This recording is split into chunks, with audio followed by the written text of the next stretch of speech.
இயேசு கிறிஸ்துவின் இனிய நாமத்திலும் சேனைகளின் அதிபதி தரிசன சபையின் சார்பிலும் உங்கள் அனைவரையும் வாழ்த்தி இந்த தரிசன வார்த்தை என்ற யூடியூப் சேனல் நிகழ்ச்சிக்கு வரவேற்கிறேன்.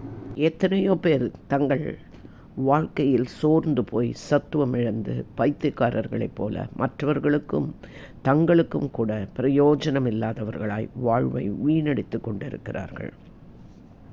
அப்படிப்பட்டவர்கள் வாழ்க்கையில் எதையோ முயற்சித்துவிட்டு நல்லதாக ஜெயமாக முடித்திருந்தாலும் மற்றவர்களால் பாராட்டை ஊக்கத்தை பெறாததுனால வெறுத்து போன நிலையில் தளர்ந்து போய் காணப்படுகிறார்கள். உண்மைக்கு இது காலமில்லை. பொய்க்கும் பித்தலாட்டத்திற்கும் வேஷத்துக்கும் நடிப்புக்கும் தான் இக்காலத்தில் மதிப்பு என்பார்களே, அதுபோல அப்படி அல்ல. தேவன் நாம் செய்யும் நீதியின்படி நம்மில் உள்ள உண்மையின்படி நியாயம் செய்கிறார் என்று பரிசுத்த வேதாகமத்தில் சங்கீதம் 7:8 எழுதப்பட்டிருக்கிறது. நம்முடைய நீதியின்படியும் உத்தமத்தின்படியும் நியாயம் அளிக்கிற நீதி செய்கிற தேவன் ஒருவர் உண்டு. ஆனால் உலகத்தில் நீதி கிடைக்கும் என்று நம்பி போகிற இடங்களில் நீதியே கிடைப்பதில்லையே. நீதிமன்றங்களிலேயும் அநீதியான தீர்ப்புகளை கேட்கிறோம் என்கிறீர்களா? ஆனால் ஆண்டவருடைய நீதிமன்றத்தில் நம் நீதியும் உண்மையும் உத்தமமும் தான் ஜெயிக்கும். நமக்கு நிச்சயமாய் நீதி செய்வார். நியாயத்தை பட்ட பகலைப் போலவும் நம் நீதியை சூரியனைப் போலவும் விளங்கச் செய்யும் தேவன் நம் இயேசு கிறிஸ்து. நீ ஒரு நாளும் வெட்கப்பட்டு போவதில்லை. அவருடைய கிருபை இரக்கம் உங்கள் மேல் அளவில்லாமல் கொடுத்திருக்கிறார். உங்கள் பலவீனங்களை நீக்கும் தேவன் உங்களுக்கு பலனையும் சத்துவத்தையும் நிச்சயம் அருளுவார். வேதத்திலே திருப்பி பார்த்தீர்களானால் நீதிமொழிகள் 28:20 உண்மையுள்ள மனுஷனுக்கு கொஞ்சமாக அளவாக அல்ல, ஆசீர்வாதத்தை பூரணமாக தருவாராம். நம்முடைய நியாயம் சபைக்கு ஏறுகிறதோ இல்லையோ, உங்கள் உண்மையும் உத்தமத்தையும் இந்த உலகம் அங்கீகரிக்கிறதோ இல்லையோ, தேவன் அங்கீகரித்து நிச்சயமாய் உங்களை உயர்த்துவார். தேவன் நீங்கள் உண்மை உள்ளவர்கள் என்று கருதித்தானே இந்த குடும்பத்தை, இந்த வேலையை, இந்த பொறுப்பை, இந்த ஊழியத்தை உங்களுக்கு கொடுத்திருக்கிறார். இவைகளில் உங்கள் உண்மை உத்தமத்தை தேவன் எதிர்பார்க்கிறார். குடும்பத்தில் கணவன் மனைவிக்கு உண்மையாகவும், மனைவி கணவனுக்கு உண்மையாகவும், பிள்ளைகள் பெற்றோருக்கு உண்மையாகவும் நடந்து கொள்ள வேண்டும். வேலை ஸ்தலத்தில் எஜமானுக்கு உண்மையாய் நடந்து கொள்ள வேண்டியது நம்முடைய கடமை. தேவனுடைய பார்வையில் அது உண்மையாய் தெரிகிறது. ஏற்றுக்கொண்ட பொறுப்பில், கொடுக்கப்பட்ட பொறுப்பில் உண்மையாய் இருந்தால் கர்த்தர் அதை ரெக்கார்ட் பண்ணுவாராம். ஒரு நாளில் உங்களுக்கு அதற்காக ரிவார்டு, அதாவது பலனையும் கொடுக்க காத்திருப்பாராம். 1 தீமோத்தேயு 1:12 இப்படியாய் சொல்லுகிறது. உண்மை உள்ளவன் என்று எண்ணி கனமான ஊழியத்துக்கு ஏற்படுத்தி இருக்கிறேன். ஊழியத்தில் சத்தியத்தை போதிப்பதில், காணிக்கையை கையாளுவதில், ஜெபத்தில் தேவனுக்கு உண்மையாய் உத்தமமாய் நடந்து கொள்வது அவசியம். அவர் எதிர்பார்ப்பதற்கு ஏற்றபடி ஊழியம் செய்ய வேண்டும். அவர் சொல்லும் ஊழியத்தை அவர் சொன்னபடி செய்ய வேண்டும்.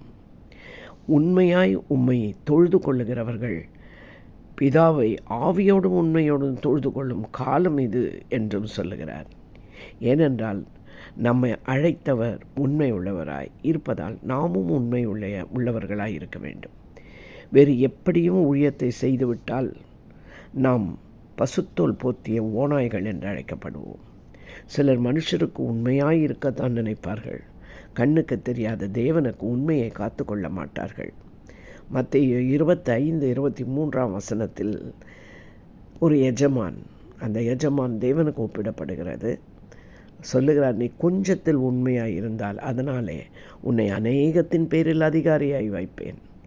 எஜமானுடைய சந்தோஷத்தில் நுழைய பிரவேசிக்க உன்னால் முடியும் என்று சொல்லுகிறார். யோசிப்பு என்ற பரிசுத்தவானுடைய உண்மை வேதத்தில் நாம் படித்திருக்கிறோம். எஜமான் தன்னை நம்பி வீட்டின் முழு பொறுப்பையும் ஒப்பு கொடுத்திருக்கிறார்.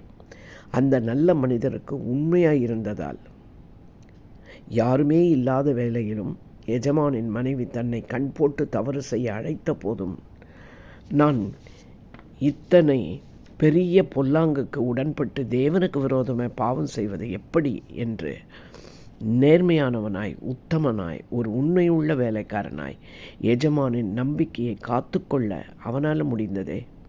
அவன் வாலிபன், தனிமை சூழ்நிலை வேறு, தவறு செய்ய அழைக்கும் எஜமானின் மனைவி.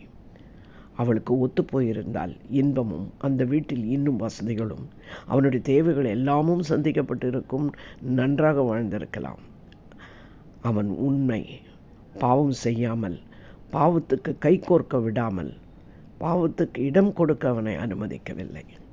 எத்தனையோ பேர் நம்பி தங்கள் கடைகளை எஜமானர்கள், தன்னிடம் வேலை செய்பவர்கள் ஒப்பு கொடுத்து விட்டு போகிறார்கள். அதில் எவ்வளவு களவு செய்கிறார்கள் அந்த வேலை செய்கிறவர்கள், எவ்வளவு ஏமாற்றி கொள்ளை அடிக்கிறார்கள். உண்மையற்ற நிலை இது. முதலில் கடையில் சேர்வது, வாடிக்கையாளர்களெல்லாம் தங் பக்கம் திருப்பிக் கொள்வது, கடையில் இருக்கும் பொருட்களை எல்லாம் திருடுவது, பிறகு புதிதாக தானே கடை வைத்து கொண்டேன் என்று வந்துவிடுவது. எத்தனை துரோகங்கள்!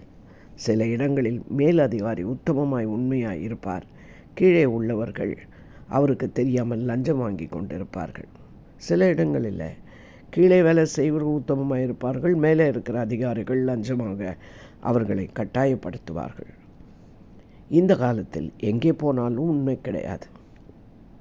சபைகளில் விசுவாசிகள் தேவனுக்கும் தேவன் ஏற்படுத்திய ஊழியருக்கும் உண்மையாய் நடந்து கொள்வதில்லை. உண்மையாய் நடந்தால் கர்த்தருடைய கிருபை இரக்கம் மிகுதியாய் உங்கள் மேல் இறங்கும். உண்மை இல்லாதவர்களை கர்த்தர் ஆசீர்வதிக்கவே முடியாது. பொல்லாத சோம்பலான ஊழியக்காரனை என்று தான் அழைக்க நேரிடும். ஏற்ற காலத்தில் அவர் உங்களை உயர்த்தும் வரை அவர் பலத்த கரங்களுக்குள் அடங்கியிருங்கள். உங்களை நிச்சயம் உங்கள் உண்மைக்கு தக்க விதத்தில் உயர்த்துவார், மேன்மைப்படுத்துவார், தலை நிமிரச் செய்வார். யோசேப்புக்கு செய்தது போல தேசத்துக்கே ஆசீர்வாதமாய் உங்களை உயர்த்துவார். நாம் எதிர்பார்க்கும் காரியத்தை நாம் எதிர்பார்க்காத வேளையிலே செய்து முடிப்பார். நாம் கண்களை மூடி ஜெபிப்போம். அன்பு இரக்கம் உள்ள நல்ல தேவனே, எங்கள் உண்மைக்கு ஏற்ற உயர்வை கொடுக்கிற தேவனே, நாங்கள் உண்மை ஏமாற்றாதபடி அழைத்த அழைப்பில் உண்மையாய் இருக்க, எங்களுக்கு கொடுத்த குடும்பத்தில் உண்மையாய் இருக்க, வேலை ஸ்தலங்களில் உண்மையாய் நடந்து கொள்ள, சபையில் உண்மையாய் நாங்கள் இருக்க உங்களுடைய உதவி எங்களுக்கு தேவை. அனுதினம் ஜெபித்து இந்த பலனை நாங்கள் பெற்றுக்கொள்ள விரும்புகிறோம். நீர் விதைக்காத இடத்தில் அறுக்கிறவர் தேவனே, தெளிக்காத இடத்தில் சேர்க்கிறவர் கர்த்தாவே.